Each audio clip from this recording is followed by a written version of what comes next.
the Emperor of Gourd. He bet his life savings on ornamental gourds. Then, the market crashed. He bet his entire life savings on ornamental gourds. Yes, gourds. And he lost every single penny. On January 18th, 2021, a trader posted a story to the infamous wallstreetbets subreddit. The title was simple, bleak, and straight to the point. I am financially ruined. But it was the parenthetical at the end of the title that caught everyone's attention. Agricultural futures.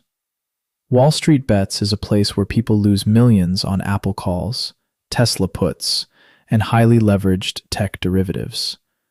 It is not a place where people lose their life savings on bumpy, decorative autumn squashes.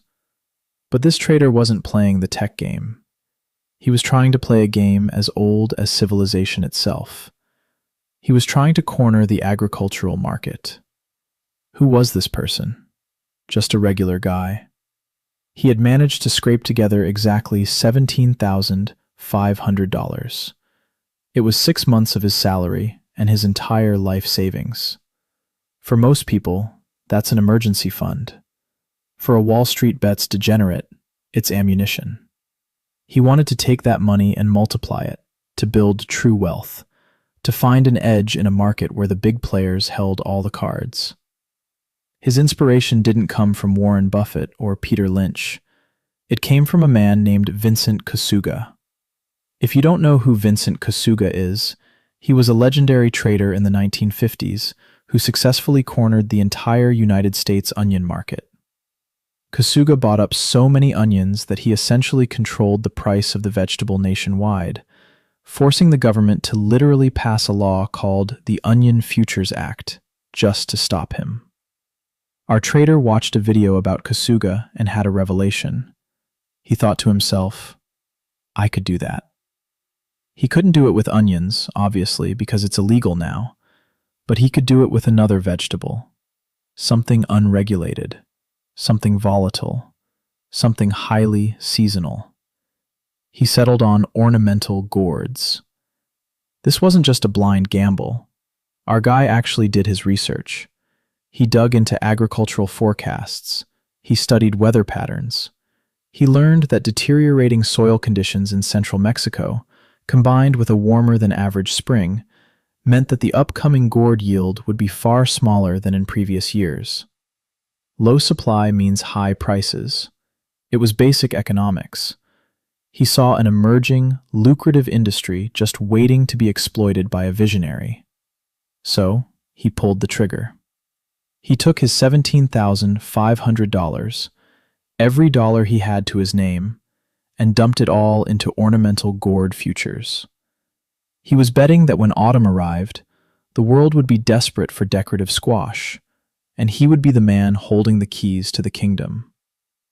At first, he was absolutely right. The thesis was playing out perfectly. As October rolled around, Halloween approached, and the demand for decorative gourds soared. Prices skyrocketed. People were buying them for porches, for centerpieces, for autumnal displays.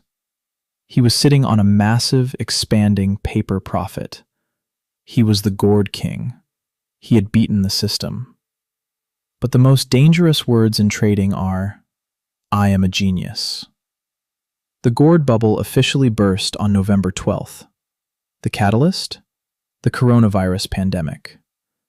As Thanksgiving approached, families realized they wouldn't be gathering in large numbers. Large dinners were canceled. Holiday parties were scrapped.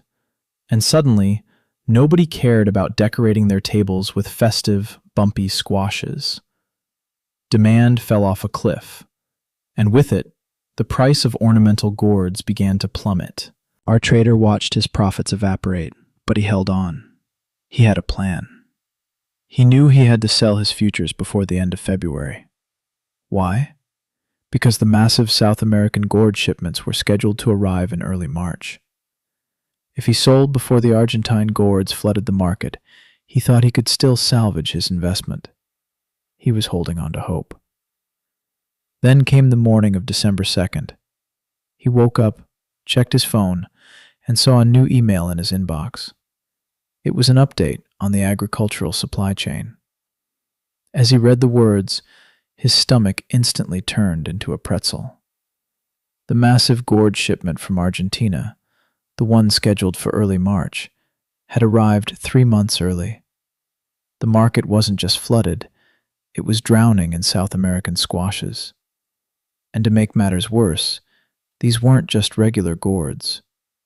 According to his agonizing Reddit post, the gourds in the shipment were absolutely gargantuan, with some topping 4 pounds each. The sheer volume and size of the imported gourds destroyed whatever value was left in his contracts. The price per pound dropped like a lead anchor, plunging to a devastating 6 cents per pound.